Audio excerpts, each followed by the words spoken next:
boum! Et j'étais tranquillement en train de me reposer.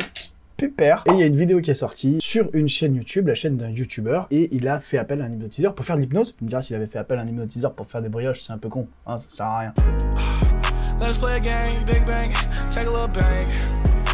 Ce youtubeur, c'est Théodore. Il a fait venir un hypnotiseur. On va réagir à cette vidéo parce que je l'ai pas vue, je l'ai survolé vite fait. Et puis, vous avez été nombreux à m'envoyer des messages pour me demander ce que j'en pense. Et vous avez été nombreux aussi à me taguer dans les commentaires de la vidéo, ce qui m'a permis de lire les commentaires et de voir qu'il y avait des fois des commentaires pas très sympas pour l'hypnotiseur, le pauvre. Donc, moi je vous propose, on regarde ensemble cette vidéo, je vous dis ce que j'en pense, puis on débriefe également les commentaires, voilà, savoir si vous n'avez pas été trop méchant pour pas grand chose ou si vous avez été juste. J'en sais rien. C'est parti. On a voulu se faire hypnotiser avec Joyka et Raska. J'avais trop envie de faire ce concept parce que je m'étais déjà fait hypnotiser et je sais que c'est réel, tu vois. Genre, c'est pas de la magie et tout ce que vous pensez. Par exemple, l'hypnose thérapeutique. C'est une pratique de médecine douce qui est basée sur la confiance entre le patient et l'hypnotiseur. Le but de l'hypnose, c'est d'entrer dans l'inconscient de chacun. À partir du moment où tu es en confiance avec le thérapeute, là je te parle d'hypnothérapie, et bah ce processus d'hypnose, il est réel, tu vois. Mais nous, c'est pas ce qui nous intéresse. Juste là, c'est pour vous dire que l'hypnose, c'est pas de la magie. Voilà, pour le coup, les gars, c'est vrai. Donc pour l'instant, on est sur quelqu'un qui s'est renseigné sur l'hypnose, on est sur quelqu'un qui a, voilà, qui a essayé de savoir de quoi il parlait. Puis apparemment, il s'est déjà fait hypnotiser avant. Donc jusque-là, moi, j'ai rien à dire, franchement, clean. J'ai appelé un certain Guillaume, son compte Insta s'affiche ici, qui a fait de sa vie l'hypnose de spectacle. Il est venu au lot et en vrai, il est chaud. Vous allez le voir. Salut déjà. Salut. Du coup, petite question, est-ce que vous avez déjà vécu l'hypnose en mode spectacle? Voilà, je l'ai pas vécu moi, mais justement, moi ça a pas du tout marché. Voilà. Déjà, Joyka n'était pas heureux d'être là. Il a pas passé un bon moment. J'ai fait qu'une séance parce qu'au moment de tomber dans la phase d'hypnose, moitié là, et du coup j'ai fait ça et j'ai vraiment failli frapper le hypnotiseur. Ok, Le passage donc on est sur une bonne intro pour le moment. On est sur une bonne intro, tout va bien se passer. Tu sens que l'hypnotiseur, il est pas en confiance. C'est-à-dire que là, il vient d'avoir Jordan qui lui dit que, en gros, il est imperméable à ça. Raska qui en a peur. Il n'y a que Théo qui, pour l'instant, est au taquet. Inspirez profondément, expirez profondément et concentrez-vous un maximum sur votre respiration et ouvrez les yeux à présent. Et de figer les deux mains de telle manière à séparer le vide, à enlever le vide qui est entre les deux mains. Vraiment. Jordan se le saoule déjà. C'est vrai que Jordan, pour l'instant, il a pas envie. Pour le coup, je vous remets un extrait de vidéo maintenant, mais Jordan, c'est quelqu'un que j'ai eu le plaisir de rencontrer. Il est vraiment aussi sympa, en vrai, que ce que vous voyez dans ses vidéos. C'est vraiment quelqu'un d'adorable. C'est vraiment quelqu'un que j'ai beaucoup apprécié. Et il m'a pas semblé imperméable à l'hypnose du tout. Il était pas là quand j'ai fait les tests hypnotiques pendant les vidéos avec Neoxy. Il était là quand les gens étaient sous hypnose. Il a profité de voir les gens sous hypnose sans lui être lui-même sous hypnose. Mais en tout cas, quand on en a discuté après, il n'était pas fermé à tout ça. Il a été très très curieux à propos de l'hypnose. Donc bon, moi je le vois pas comme quelqu'un d'imperméable et qui n'aime pas l'hypnose et qui ne veut pas en entendre parler. Après peut-être que ce jour-là, c'était plus compliqué quoi. Ça marchait pas toi? Non.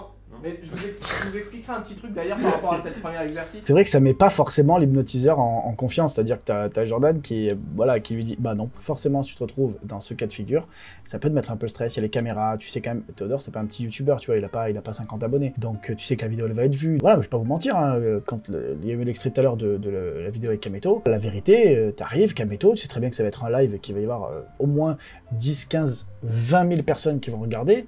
Bon, au final, il y en a eu 40 000. Donc, t'imagines le stress. Voilà, j'étais moins bien que quand je vais tourner une petite vidéo avec une dizaine d'abonnés. Et forcément, c'est pas pareil. Et je peux comprendre que là, ils sont un peu en stress et qu'ils multiplient les tests pour essayer de voir s'ils sont réceptifs et surtout de commencer à leur faire comprendre que tout le monde est réceptif à l'hypnose. Parce que c'est ça le but de tous ces exercices, au final, c'est de progressivement faire comprendre à l'inconscient du sujet que lui aussi est réceptif à l'hypnose. Et plus vous vous concentrez sur le poids du bras droit, Simon, il se confie à le Dieu, bras là. droit, tirez en l'air de plus en plus fort et mieux en mieux. Mais frère, à présent, à ce moment-là, j'étais dedans fort. En fait, je pense qu'à partir du moment où t'as envie de faire l'expérience, voilà. Parce que moi, tu vois, j'ai envie, je suis un peu dans le truc. Regardez Jordan, il a pas envie d'être là. Toi, c'est ce qu'on appelle un mécanisme de compensation. Regarde, tes deux bras, ils font l'inverse. Moi j'ai un truc différent. Où tu confonds ta droite et ta gauche. Tu vois là par exemple, après, voilà, j'ai pas regardé la suite, hein, de toute façon je réagis à chaud là. Je pense pas qu'il aurait fallu qu'il s'occupe de Jordan et qu'il fasse parler maintenant parce que les autres sont en train de rentrer dedans, Raska est en train de rentrer dedans, Théo est en train de rentrer dedans. Et là, tu t'adresses à Jordan qui dit à tout le monde, moi je fais l'inverse de tout le monde, moi je suis...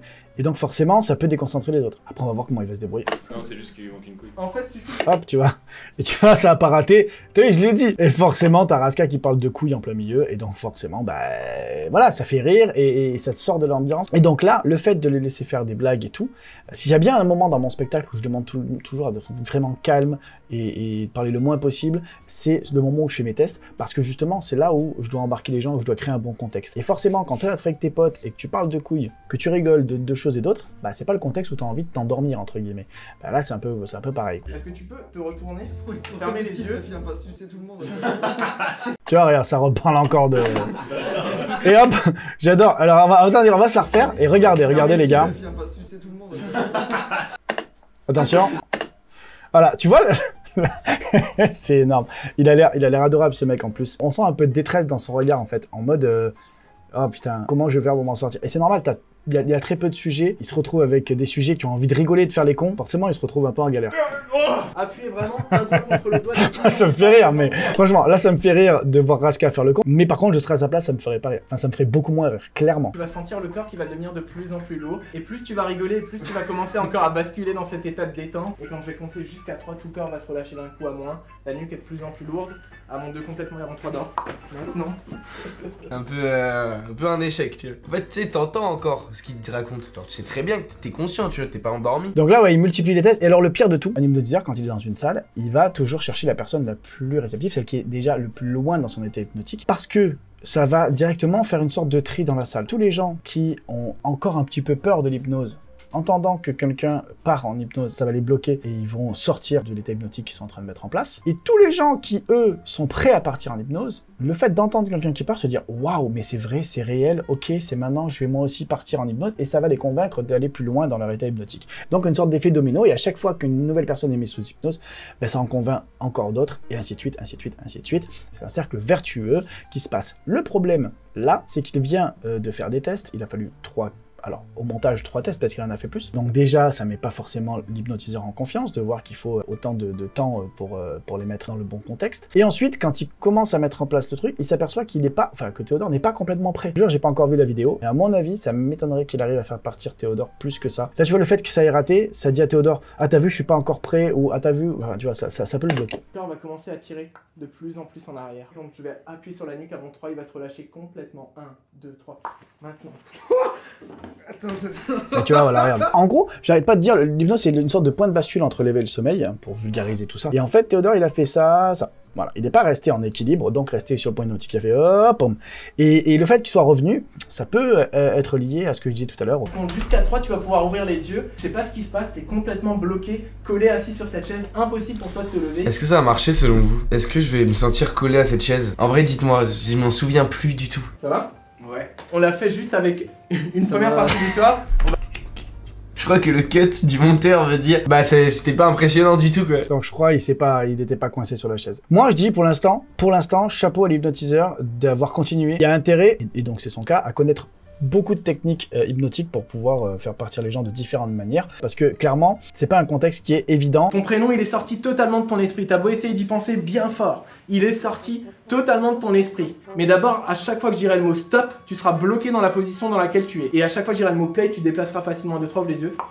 Marche-toi vers moi. Regarde, au mot play, tu peux te bouger, vas-y marche-toi vers moi, et au mot stop, les pieds bloqués à nouveau. Je vous jure c'était réel, mais vraiment il l'a vécu, mais c'était chaud pour lui là. T'aurais beau essayer de la lever de toutes tes forces, la chaise elle va rester collée, complètement, parfaitement collée au sol. Il sera impossible pour toi de soulever la chaise devant toi parce qu'elle va être bloquée, collée au sol. Je peux essayer de prendre la chaise. Ouais, tu peux la bouger, ça va être Ben non, en vrai...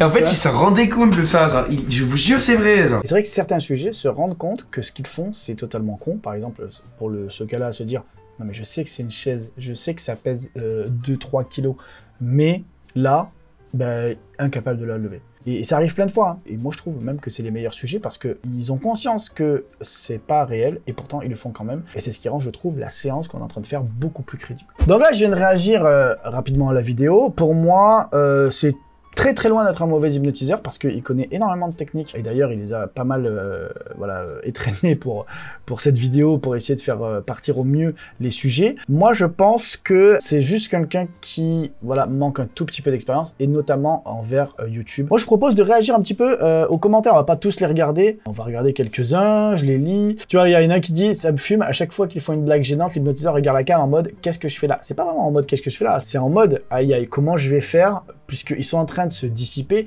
et de partir un peu partout pour les rassembler autour de l'hypnose et créer mon contexte. Je pense que c'est plutôt ça. Je sais pas si l'hypnotiseur est nul, non, il ne l'est pas. Mais c'est sûr qu'il manque de showman attitude, et c'est juste un manque d'habitude, je pense. Je pense que sur scène, il doit avoir ce showman attitude et qu'il n'a pas forcément en vidéo, et voilà. Je pense que ça aurait été meilleur avec un bon hypnotiseur du genre Pierre Sica. Sans parler de meilleur, moins bon, ça on n'a pas vu assez de l'hypnotiseur pour savoir. Je fais pas de l'hypnose pour me mesurer aux autres, tu vois, je m'en fous. Mais en tout cas, effectivement, on va partir du constat par rapport à ce que j'ai vu là, que j'avais un peu plus d'expérience, notamment pour gérer sur YouTube. Et c'est vrai que si Théodore m'avait appelé, j'aurais mis plus de conditions, tu vois.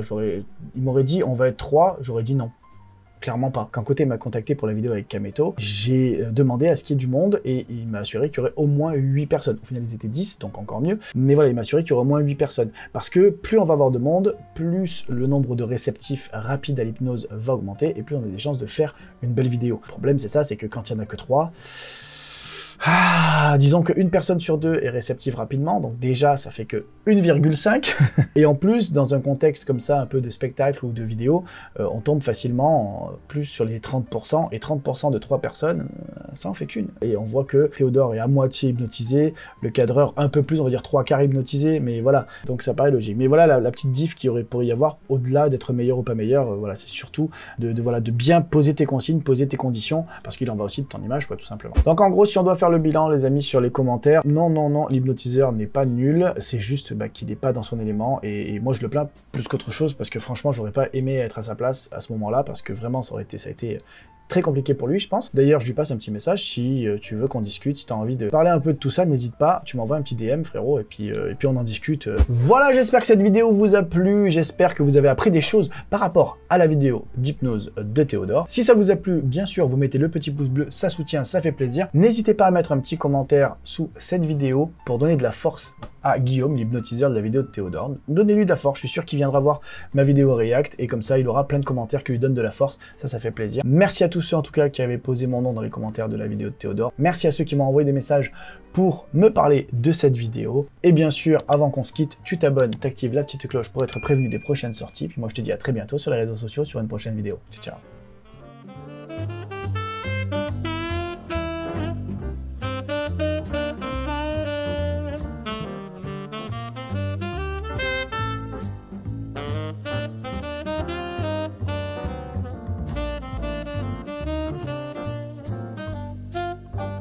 Tu veux que je refasse la fin? Ok, allez, je refais la fin. En attendant, n'hésite pas à t'abonner, activer la petite cloche pour être prévenu des prochaines sorties. Puis moi, je te dis à très bientôt sur les réseaux sociaux, sur une prochaine vidéo. Ciao, ciao. Eh ben, on est bien. Et coupé!